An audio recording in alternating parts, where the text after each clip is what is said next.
at. It's Maximus here, this time with just a quick build-in review. Harbor Freight sells these wooden cutout kind of models. These types of models have been around for decades. I mean, literally just decades and decades. Harbor Freight houses them for $2, and I thought they were just ordering just any old product and putting it on the shelf. They do that with a few products, just order standard ones, but we can see that they actually had this specially packaged for Harbor Freight. That's actually not a sticker there. So this is the T-Rex. I had done a video earlier where I had made an ant and crushed it as kind of a weird video, but I didn't really talk about these sets. They're kind of there for kids and stuff, so when you're shopping around, you know, for a couple bucks, it's kind of hard to deny picking up one of these, and then your kid can get something from Harbor Freight too. Or even for yourself, and these things are kind of neat if you like to color them, and you can always glue them together. But I figured we just assemble one and see how it is. I didn't really talk about the previous one, but the parts did come together pretty well. They do have a map on the back, and I read the instructions carefully. They have a variety of these and various dinosaurs as well as different types of aircraft. They're also surprisingly big. This will end up being about a foot tall. So we get 2 sheets of wood. They seem to be cut pretty well. All these sets also do come with a piece of sandpaper. What I found is that piece of sandpaper has various colors in different sets. This one happens to be white, and it's just so you can buff up a couple of little pieces. These pieces of wood are a little warped, but that may be due to just a little bit of moisture. The pieces of material are some type of laminated, balsa wood type deal. Anyway, we do actually need those instructions. These instructions have all of our little numbers, so you just match the numbers. Say if we have a piece number 8, then it slides into the spine piece here. That is also number 8. So we'll pull off some of the pieces that have all the slots in them. Like this one, I like using one of these tools. It just kind of helps make it a little easier to pop out those pieces, especially when they have all these different cutouts. Now, these aren't water jet or laser cut. These are just stamp cut, so they're not perfect or anything like that. So they need a little finessing to get out of here. Come on down. And some of them are cut a little better than others. There we go. Just try not to break it. You want to support the back side as you're pushing these through. And like I said, I use this little tool just to give me a little bit more focused pressure while I hold the back with my hands. And they seem to break away pretty cleanly when you do that. So there we go, and you really don't have to do a lot of trimming. Sometimes they chip, but it's a cheap $2 set. Tell you what, here I'm going to do a little fast forward and knock out all those pieces or all these pieces in a fast forward here. Alright, we got those all knocked out. As you can tell in that little speed up, they do get kind of caught up. They do leave little burrs, so you'll want to have an X-Acto knife just to probably go around the edges if you want it to be real clean. If you just want to do it quick and simple, it is only a $2 set. There will be some chips, so you really do need to use an X-Acto. So with these, it's a little funky. Sometimes it's easier to leave them in the tray, but I kind of like pulling them out like this. Also, I may not get quite all these little pieces in exactly the right spot, so I probably should have left them in there. But it's not too hard to figure out things like these little ribs and that type of stuff.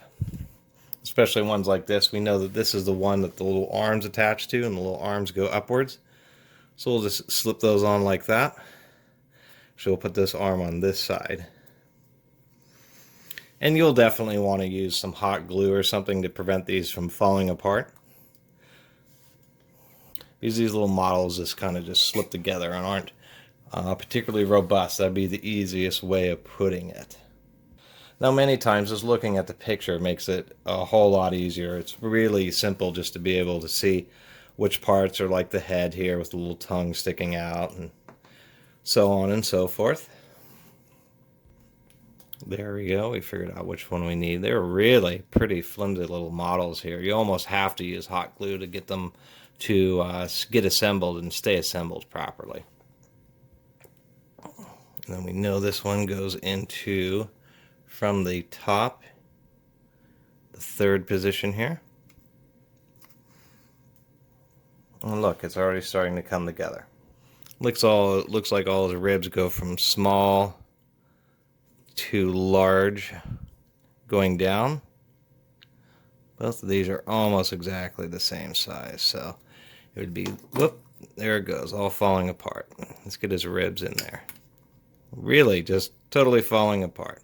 These things absolutely have to be glued together if you want them to stay together in any way, real shape, form, or fashion. This thing just totally just fell, literally fell apart. You know, they're supposed to design these where they have just a little bit of friction with the pieces of wood so that they will stay together just a little bit better than literally just hanging there. Unfortunately, that doesn't always appear to be the case, especially with these kinds of models.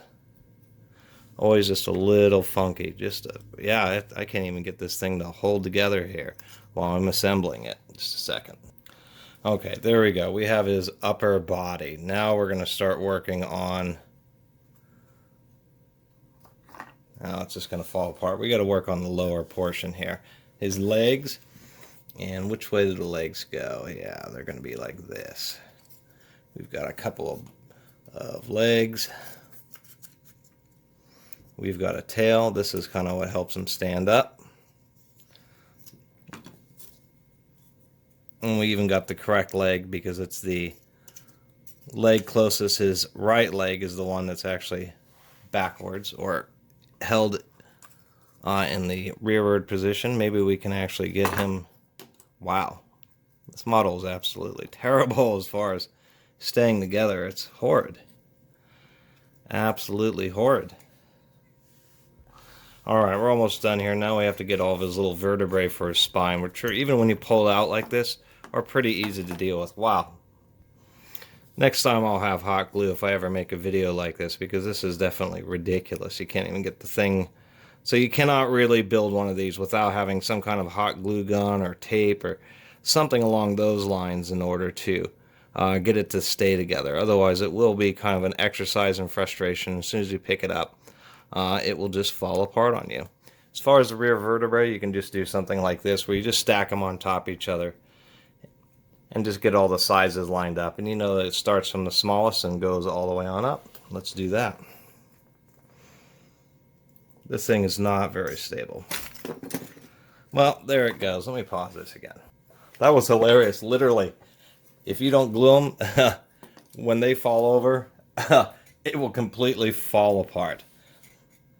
Anyway, I'm going to call this video a fail because it's impossible to even assemble this without a hot glue gun.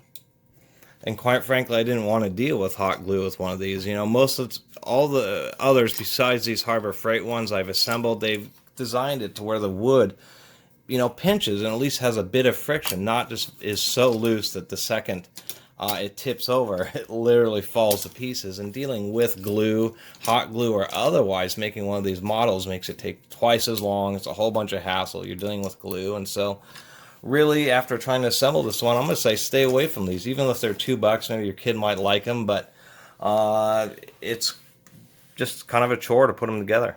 You have to get out all these glues or pins or something to hold them together, and as you can see, the thing just won't, you can't even physically assemble it without using glues. Anyway, that was my sad attempt at doing a build video of one of these and kind of a review. You know, I kind of thought it was neat, $2. The ant had a different design where it kind of held better, but ones that are more complicated like this T-Rex, no way. It's going to actually, you know, if you do buy this with your kid, it's going to be, you know, a half-hour project at least. You know, sitting down there and doing it right, using an X-Acto to make sure you get any burrs off the pieces of wood, any places where they didn't stamp it out of the card, you're going to have to cut. You know, slowly assemble it piece by piece, glue it, you know, let the glue dry, whether it's hot glue and letting it cool off, or, you know, letting it dry and then continuing to add more pieces. Kind of defeats the purpose too, because you have to be real careful with the glues, otherwise you have all these nasty splotches of glue everywhere. Anyway, I really appreciate everybody watching and subscribing. I don't think I'll attempt another one of these puzzle videos knowing how bad these things are, but I do really appreciate everybody watching and subscribing. And if you haven't subscribed, please do. Until next time, Catus Maximus out.